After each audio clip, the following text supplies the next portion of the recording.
After my brother was killed, for years I worked against peace. I was very active in mobilization. I was very active in throwing stones. I was very active in writing. And when I was 18, I decided that I needed to learn Hebrew, even though it was mandatory in my high school and I didn't do it. And when I went to learn Hebrew was the first time I sit in a classroom. Everybody around me is Jewish, but we're not soldiers, we're not settlers. And that interaction was so different. And we started over really weird things, have nothing to do with conflict. We started our conversations about music, the fact that I love country music, which is really strange for Palestinians, and I found a couple of people who did. We talked about coffee and which coffee is better, instant coffee or Arabic coffee. But it was from there that the whole demonization of the other was so hard to follow anymore, because we got to see a human being. And next time there was a suicide bombing in Jerusalem, I didn't think of the enemy and suicide bombing against the enemy. I thought of my friends. And I picked up the phone and I started calling to make sure none of them are hurt. Next time there was a problem in East Jerusalem and somebody was shot, all these people in my Hebrew class started calling me and wanting to make sure that I'm fine. And that interaction, that reality, made me come to a point of understanding that we have to bring down those walls that separate us. And if we know each other a little better as humans, we might be able to also love each other instead of kill each other. My greatest hardship is getting over my anger and getting over my understanding of what is justice. I, for many years, thought justice and revenge were the same thing. And it took me years to overcome the anger of having my brother being killed in Jerusalem by Israeli soldiers and being able to come to the point of reconciling and getting to know the other side and work for peace. That was one of the hardest challenges.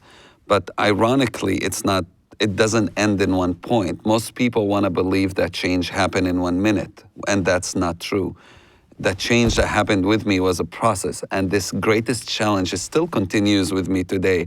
Waking up every morning, reading the news, getting angry, and then deciding which path do I want to take. Every day when I read about, and it happens quite a bit, I read about somebody being killed in prison from torture.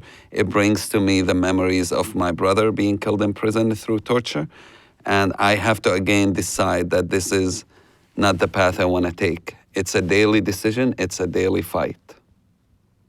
After becoming a person who wants to work for peace, I would go to schools and talk to students. And one time I went to an Israeli school and talked to a student who was very angry. His uncle was killed by a Palestinian suicide bomber, and all he wanted is a revenge. And he told me, all I want is to go to the army and kill as many Palestinians as possible. And I looked at him and I said, I totally understand. I had the same pain. I understand where the anger comes from. I understand that motivation of wanting to revenge, of wanting justice and thinking that revenge is justice. I can totally identify. And you know what, take a moment and tell me how you feel. Yell at me. It's fine to yell, it's fine to be angry.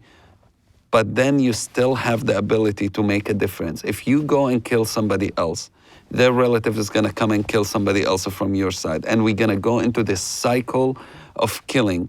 And then your neighbor might end up having to suffer because of your action. Is it really worth it? Is killing somebody else gonna make you feel better? Trust me, it will not. I've gone through this path of revenge. Hurting other people never makes you better. It makes you angrier, it makes you more bitter, and it makes you more empty. Try to think a little differently. Try to reach out. And know what's amazing is it was a long conversation, and a couple hours later, he looked at me and he said, I don't know if I can hold a gun anymore. I don't know if I want to even go to the army anymore. And to watch that happening, to me, if nothing else I've done in my life and saving that one person from becoming a murderer, it's worth everything I've done.